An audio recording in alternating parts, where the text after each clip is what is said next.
Wyoming Territory, June 1879, the moment Chance Zeller stepped out of the saloon that morning.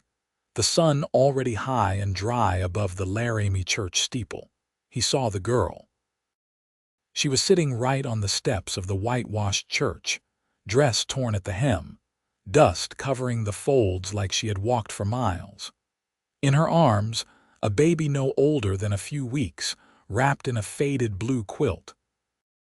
Her head was bowed, dark brown hair falling over her cheeks, and next to her, a scrap of paper weighted down with a river stone. Chance did not usually stop for strangers. Not since his brother died in the war and left him with nothing but a burnt homestead and the ache of old guilt. But something about her made him halt mid-step, maybe the way she rocked the baby slow and steady, like she would keep going even if the world crumbled around her. He crossed the dusty street, boots crunching over gravel, and knelt a few feet away. "You all right, miss?" Her eyes lifted wide and wary. "I do not know." Chance looked at the bundle in her arms. The baby stirred, fussing a little against her chest. "You got a name?" he asked. She hesitated, then nodded once. "Gracie Bellamy." "You local?" She shook her head. "No. I do not have anyone here." Chance looked over her, skin pale but sunburnt, hands trembling. She was not used to hardship, not in the way this land demanded. She looked like she had been taken from one life and dropped into another without warning. He pointed to the note. "That yours?" Gracie looked down at the paper like it might bite her. "It was left with us.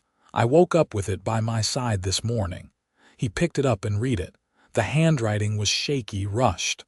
"She got nowhere else to go. You're the only place I could leave her. She's got a good heart. Take care of her. The baby's name is Clara." Chance let out a short breath and looked back at Gracie. She was holding the child like she was something holy. "You saying you do not know who left you here?" "No," she whispered. "I was staying with a family outside Cheyenne. I fell asleep in the barn.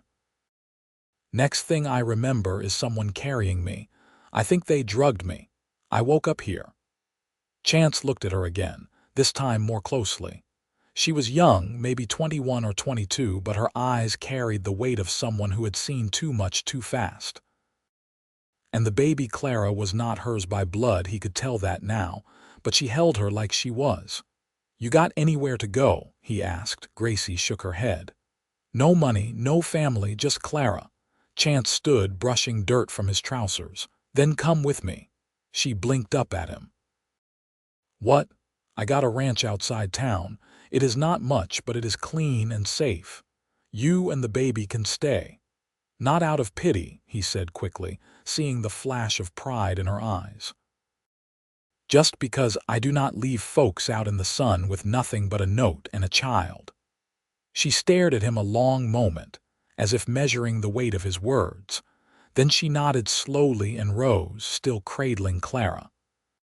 Chance led her to his horse, helped her up behind the saddle, then took the reins and walked. It was a quiet mile and a half out to his land, the wind warm and soft through the grass.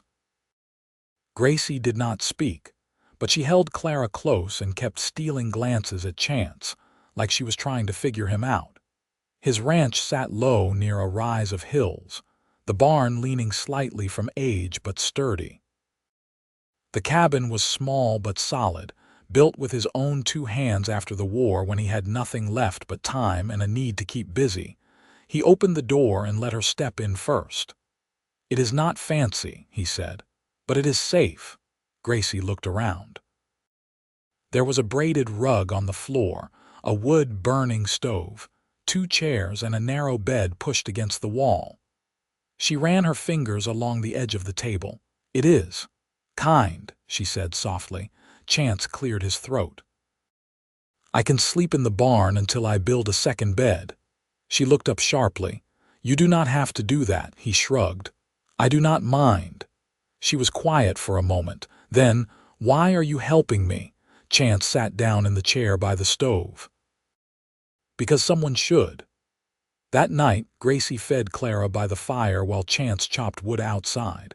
She was quiet, eyes thoughtful, but her hands moved gently, her voice soft as she murmured to the baby. When he came back in, she glanced at him, then down at her hands. "I can cook," she said. "And so I can help. I do not expect anything." "I want to," he nodded. "All right." Over the next few days, Gracie settled into the rhythm of the ranch. She fed the chickens, gathered eggs, boiled water for washing. Clara stayed close in a sling against her chest or napped in a basket by the stove. Chance watched her work with quiet determination, saw how she never asked for anything, never complained. One morning, she was hanging laundry when the wind caught her skirt and she laughed just a little, just enough. Chance, fixing the fence nearby, looked up at the sound like it had knocked the air from his chest. That night after dinner, she sat by the fire with Clara asleep in her arms. Chance poured her a cup of tea.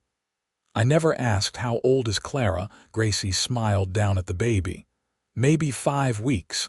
I do not know for sure, but she is mine. I mean, I will raise her like she is. You are doing a fine job." She looked at him, and her eyes softened in a way that made something shift deep inside him. "You are a good man, Chance." He rubbed the back of his neck. "I am just trying to help. You are more than that." He met her gaze, and for a long moment neither of them looked away. Then Clara stirred and Gracie looked down, brushing her hand over the baby's cheek.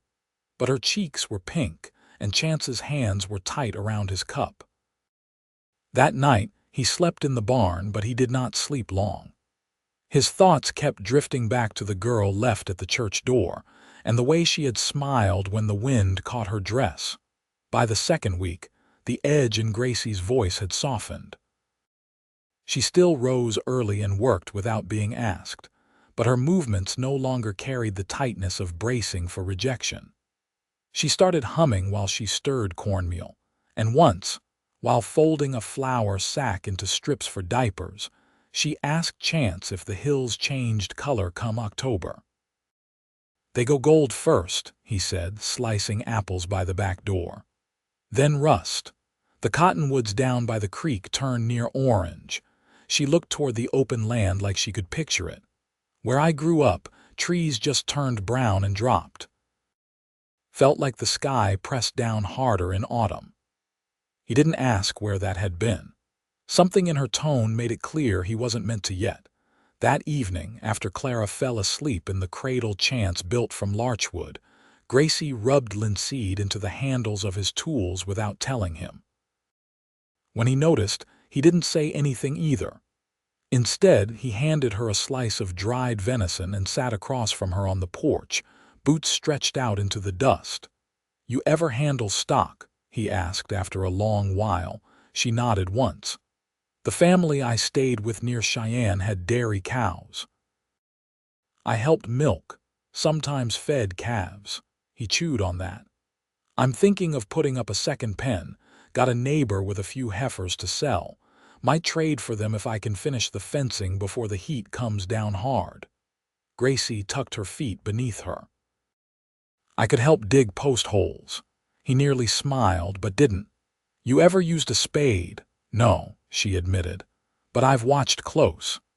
They sat in easy quiet until the sky purpled and the first stars blinked out over the ridge. Inside, Clara's breathing stayed steady. When Gracie finally stood, she didn't say goodnight, just rested her hand briefly on the doorframe before stepping inside. The next morning, Chance found her outside before sunup, sleeves rolled and shovel in hand. She'd already marked a rough line where the new fence would run. "Not straight, but not bad. I figured we start here," she said, not out of pride but purpose. He took the second shovel from the barn wall and nodded. "We'll make it square as we go." They dug until the sun cleared the tops of the pines. Gracie moved slow but steady, pausing only when Clara whimpered from the sling at her chest. She sang low then, just enough to settle the baby, her voice worn but soothing in a way that made Chance keep his head down and keep digging. He didn't want to look at her while she sounded like that. By midday, he called a stop. No sense working through the hottest stretch. Come on, I'll show you the spring. They walked past the edge of the grazing field where the grass grew higher and down a slope shaded by juniper and pine. The spring bubbled up clear from an outcrop of stone. A hollowed cedar trough caught the water, and moss grew thick beneath it. Gracie knelt and splashed her face, sighing into the coolness.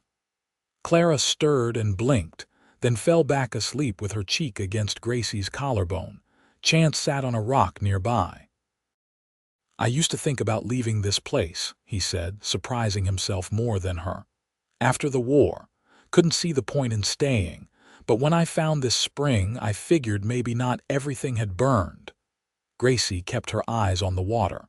"I had to leave where I was, not because I wanted to. Because it became unsafe to stay." She didn't say more, and he didn't press. That night, rain moved in slow and steady. Gracie laid Clara down in the cradle and turned toward the hearth, watching the flames. Chance dried his shirt near the stove. "You ever think on what you want next?" "I think on what I don't want again," she said. "That's easier to name." He set the shirt over the chair back. "You're safe here. I'll make sure of it." She looked up at him, then came over and placed a tin cup beside him. Her fingers brushed his, just enough to notice. "I believe you," she said. Then she returned to the cradle and pulled the quilt higher over Clara's chest.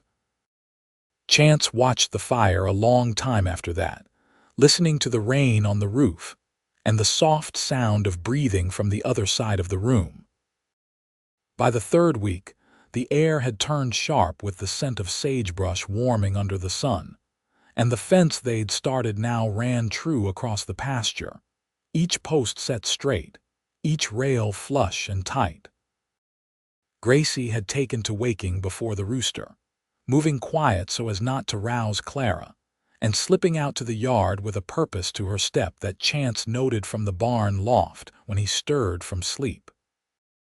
She brought order to small things a coiled rope no longer knotted, the chipped tin basin now set on a proper shelf, and without asking, she began tending the herb patch beside the porch, coaxing life from the dry soil with ash from the hearth and rainwater caught in an old kettle.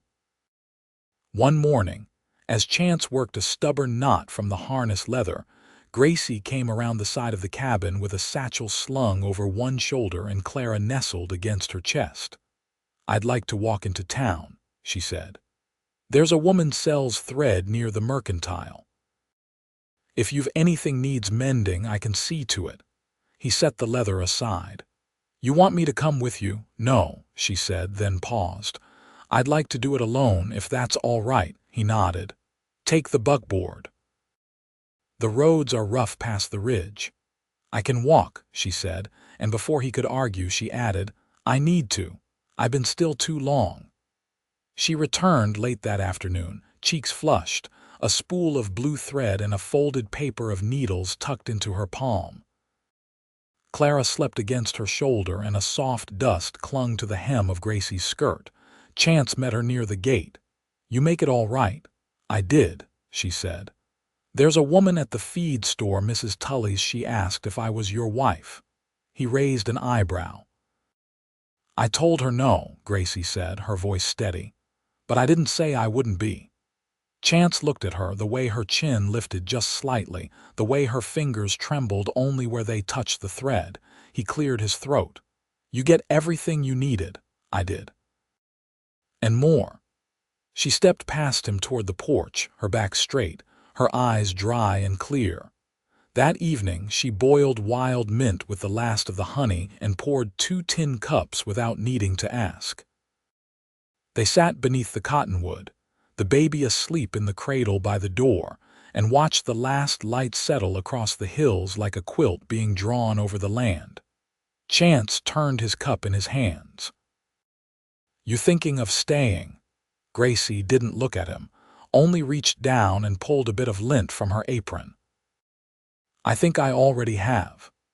The wind shifted, carrying the scent of wood smoke and dry wheat from the fields beyond, and for the first time since she'd arrived, She leaned her shoulder lightly against his. Neither of them spoke after that, and none of it needed saying. The hills were quiet under the weight of late summer, the grass gone brittle at the tips, and the bees slow in the golden clover. Gracie knelt near the shed, sleeves rolled as she worked a bit of canvas into a cover for the grain barrel. Clara lay on a folded quilt in the shade, one hand curled around a button from Chance's old suspenders, content to gum it in the warmth. Chance came up from the creek with a satchel of trout slung over his shoulder and his boots damp to the ankle. He stopped a few paces off, watching Gracie's fingers work the needle through the canvas. She didn't glance up. "Caught 6, he said. "Small but clean." She tied off the last stitch and stood brushing dust from her skirts. "I'll set a pan on. You can show me how you like them cleaned. You sure you want to learn? I'm not fond of wasting what's given." He followed her inside, the door creaking once on its hinge. The hearth was already stoked, the skillet warm beside it. Gracie took the fish one by one, listening as he pointed out the cuts along the belly and the line where the innards came clear. Her face didn't turn even once. "You ever gut anything before?" he asked. "A deer once. Back in Missouri. I didn't do a good job, but my uncle said I'd done better than most." He nodded. "That'll do." She handed him a cloth to wipe his hands, then reached for the flour tin. "There's a woman in town, Mrs. Haverly. She gave me a recipe for cornmeal batter. Said it keeps the fish crisp." "You trust her taste." "I trust mine," she said, and for the first time there was a glint of mischief in her voice, quiet and sure. They ate at the table with the windows open, the breeze carrying the scent of pine pitch and warm dust. Clara slept in the cradle nearby, her belly full and her lashes fluttering like moth wings in a dream. Chance watched Gracie as she scraped the last bit of batter from the pan. "You ever think about sending word back to Missouri?" She didn't answer right away. "Then, there's no one left to write to. My uncle passed 2 winters back, the rest." She folded the cloth in her lap. "Some people are better left behind," he nodded. "I know what that feels like." Gracie looked at him then, not searching, just steady. "What would you do if you didn't have the ranch?" He leaned back slightly, arms crossed. "I don't reckon I'd be much good at anything else. I tried freighting once. Didn't like the feel of towns. Too many folks trying to hide things behind politeness. And you don't. I don't bother hiding what ain't broke." She smiled, small and true, and rose to set the plates in the basin. "You're not what I expected when I woke up on that church stoop." "What did you expect?" "Someone with a hard face, or no face at all. Just a door closed and locked." Chance stood, moving to the cradle to check on Clara. She sighed in her sleep and turned her head toward the wall. "I've closed doors before," he said. "Doesn't mean I liked it." Outside, the sun dipped low, painting the barn with long shadows. Gracie dipped her hands in the wash basin, the water quiet between her fingers. "I've been thinking," she said. "If you're still planning to trade for those heifers, I could take the wagon and bring them back. You think I'd let you drive alone that far? I think you're teaching me to do things for myself." "And you said the Zeller's your neighbor." "I did. Then I'd manage." He studied her, the way she stood with her shoulders square and chin steady. "You'd still have to stay the night. No way to make it there and back before dark." "I know." "You sure?" "I'm not afraid of being alone anymore." Chance walked over to the door, resting his hand on the frame as he looked out toward the fading light. "All right. If you're set on it, I'll help you hitch the team in the morning." She dried her hands and came to stand beside him. "Thank you." He turned toward her, his voice quiet. "I wouldn't say yes if I didn't think you could do it." She didn't speak, just reached out and placed her hand lightly on his arm. Not for balance, not for show, just there. Present. He covered it with his own, rough palm over hers. When she pulled away, it was only to check on the baby and set down the washcloth. but her hand lingered a second longer than it needed to, and when she went to draw the curtain, her shoulders moved with the ease of someone who'd begun to belong. Gracie left just after first light, bundled in her shawl with Clara tucked safe between her and the reins. She'd packed bread wrapped in oilcloth and a cloth doll stitched from her old petticoat, in case the baby fussed. Chance stood beside the wagon, one hand on the yoke, his eyes steady on hers. "If the trail looks bad past the creek bridge, turn back." "I will." She adjusted the blanket over Clara's legs. "I won't take chances." He nodded once, then stepped back. The wheels creaked as the wagon pulled forward, and Gracie didn't look over her shoulder. She didn't have to. She knew he'd stand there until she was gone from view. The sun had just dipped below the butte when the wagon came back up the lane, slower now, the team tired but calm. Chance stepped off the porch before she could call out, and he was already lifting Clara into his arms before Gracie finished tying off the reins. "She did well," she said, rubbing her lower back. "Slept most of the way. Woke just as we passed the sycamore bend." "You get them," Gracie pointed toward the rear. "Two heifers, young but strong. I checked their hooves and eyes myself." He raised an eyebrow, impressed but silent, and helped guide the animals into the new pen. Gracie carried Clara in after him, her steps slower now but sure. Inside, after the baby was fed and asleep, Gracie sat down by the hearth, her fingers moving over a bit of cloth she'd brought back from town, a dusky green calico with a faint pattern of wheat stalks. She didn't look up as she spoke. "I've been thinking about the way things settle." Chance set down the tin cup he'd been holding. "How do you mean? You came back from war. I came from something else. And somehow we both ended up at the edge of the same field." He leaned forward, elbows on his knees. "You believe things happen for a reason. I used to think no, but now, maybe it's not about reason, maybe it's about who stays and who chooses to." She set down the cloth and met his eyes. "I want to stay." Chance didn't look away. "I want you here." Gracie stood and crossed to the window, looking out at the dark ridge beyond the barn. "I don't need a preacher to say what I already know, but I'd like to ask if it's all right if we could be a family, not just me and Clara living under your roof. I want to be yours.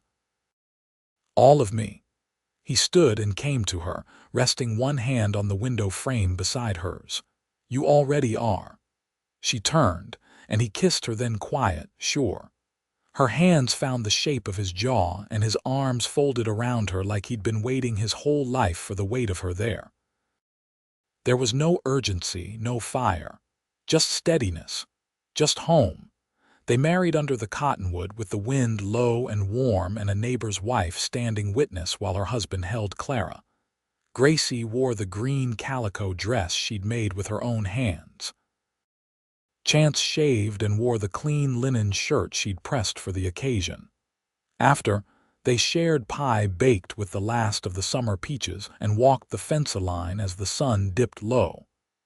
Gracie carried Clara against her chest, and Chance's hand rested at the small of her back. That night, with the baby asleep and the doors bolted, Gracie undressed slowly by the hearth.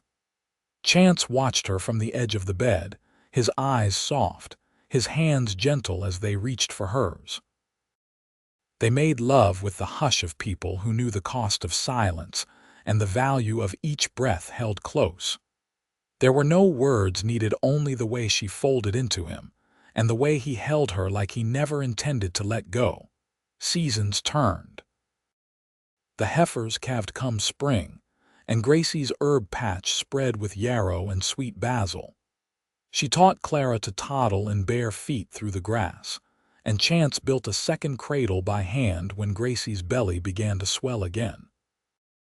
They named the next baby Samuel, after Chance's brother, and he had Gracie's mouth and his father's quiet eyes. On Sundays, they walked to the ridge and sat beneath the cottonwood, Gracie with Samuel in her arms, Clara chasing dragonflies, and Chance stretched beside them on the blanket, the brim of his hat tipped low. They didn't speak much on those afternoons. They didn't need to. Years passed.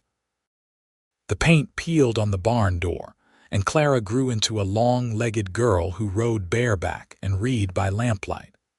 Samuel followed his father through fields and learned to mend harness leather with fingers still small. And through it all, through drought and flood, through loss and harvest, Gracie and Chance held to each other. Not with grand declarations, but with the way their hands met in the dark, the way they shared coffee at dawn, the way they listened without needing to fix what couldn't be fixed. In time, folks in town stopped asking who Gracie was. She was just Gracie Zeller, same as she'd always been. Only now she belonged where she stood, and Chance he never left again.